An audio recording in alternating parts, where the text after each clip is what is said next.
Olá, classe! Tudo bem?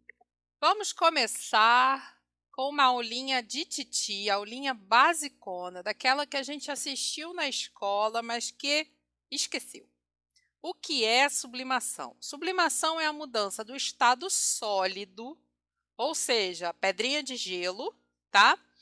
Para o estado gasoso, direto, sem passar pelo líquido. Então, a água, o gelo, né, ele não derrete e depois evapora. Ele está lá de pedra de gelo e se transforma em gás, né, em vapor, de uma vez só. Passa para o estado sólido, para o estado gasoso, de uma vez só. Isso é a sublimação. E alguns exemplos estão aí. A naftalina, né? A gente nunca vai colocar a naftalina dentro da gaveta, abrir a gaveta e falar, olha, a naftalina está derretendo para depois ela evaporar. Não, a gente já não encontra mais ou vê a pedrinha bem pequenininha, porque a naftalina sublima. Olha que legal. O gelo seco também. O gelo seco, ele fica sublimando, né? Essa nuvem que a gente vê, é ele passando do estado sólido para o estado gasoso, ok? Isso foi a aula da tia, a aula básica de escolinha mesmo, da tia Maricota. Mas e aí, Ana, como é que funciona a sublimação nos itens, né? No que a gente faz, no que a gente quer fazer? Então, a sublimação acontece mais ou menos assim, olha, a gente tem a tinta líquida da impressora, que é a tinta sublimática, tinta própria para a sublimação, e que ela ao imprimir, ela é passada para sólido, né? Ela se solidifica no papel sublimático. E aí a gente vai passar esse sólido do papel sublimático para uma relação entre tempo, temperatura e pressão, que é a máquina, a prensa faz isso para a gente, e transforma esse sólido, que é a impressão, em um gás que vai, digamos assim, imprimir ou pintar o produto, né? Vai passar aquela imagem para o produto, para o insumo. Então, olha, nós precisamos exercer, como eu disse, tempo, temperatura e pressão. E quem vai fazer isso são as prensas, tá?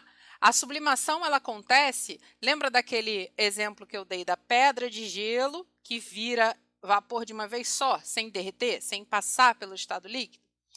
Por que isso acontece? Porque em determinada temperatura nem dá tempo, né, de derreter. É tão quente, que de sólido ela passa para vapor imediatamente. Então, a sublimação é isso, ela precisa de uma temperatura para acontecer. De um tempo também, você precisa exercer um tempo naquele produto sob aquela temperatura para que a sublimação aconteça.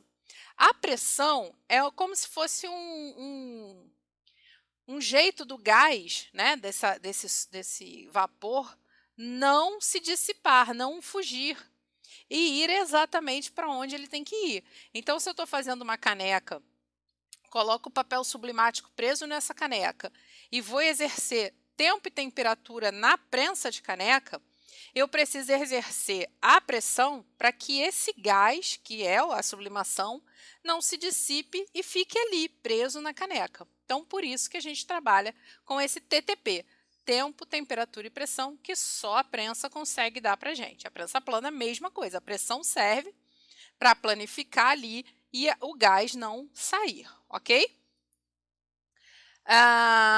Mas olha só, a gente já sabe que precisamos de uma prensa, precisamos de uma impressora e que a tinta, como eu falei, é uma tinta sublimática. A gente vai falar isso bem devagarzinho ao longo do curso, tá? Cada item desse. Mas olha só, a gente também tem que considerar um quarto fator, que é, assim, principal para que o processo aconteça. O produto que vai ser usado, que vai ser estampado, precisa ser ou ter uma resina com 67% ou mais em sua composição de poliéster. Poliéster é um tipo de plástico.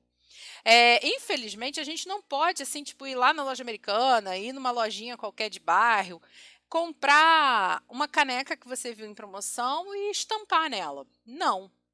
A caneca precisa ser própria para sublimação. O chinelo precisa ser próprio para sublimação. A camisa precisa ser de poliéster. Enfim, uma série de questões que precisam ter ali no produto para você sublimar. Quando você vê uma caneca plástica sublimada, aquele plástico é poliéster, é um polímero. Então, a gente não pode comprar um vidro, uma xícara, uma caneca em qualquer lugar e fazer a sublimação. Não, a gente precisa comprar em lojas que vendem material para sublimação, ok? Bom, mas o que é o tal do poliéster, né? Poliéster, como eu disse, é um plástico, é um polímero, também conhecido como PET, aquele da garrafa, sabe?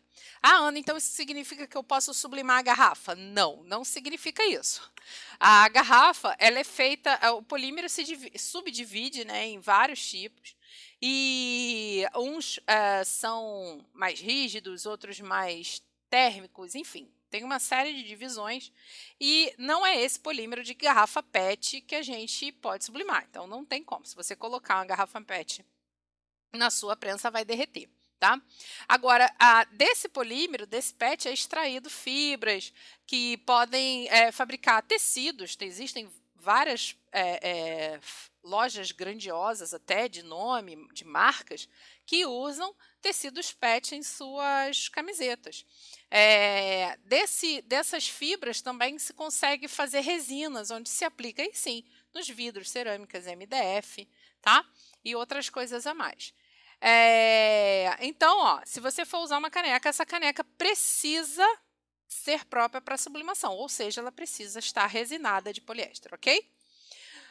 Vamos lá, tudo explicadinho vai estar no curso. A gente vai falar agora de impressora, de tinta, de perfil, de papéis, de prensas e dos insumos. Então, a gente vai se ver já já numa próxima aula, tá bom? Até mais, classe!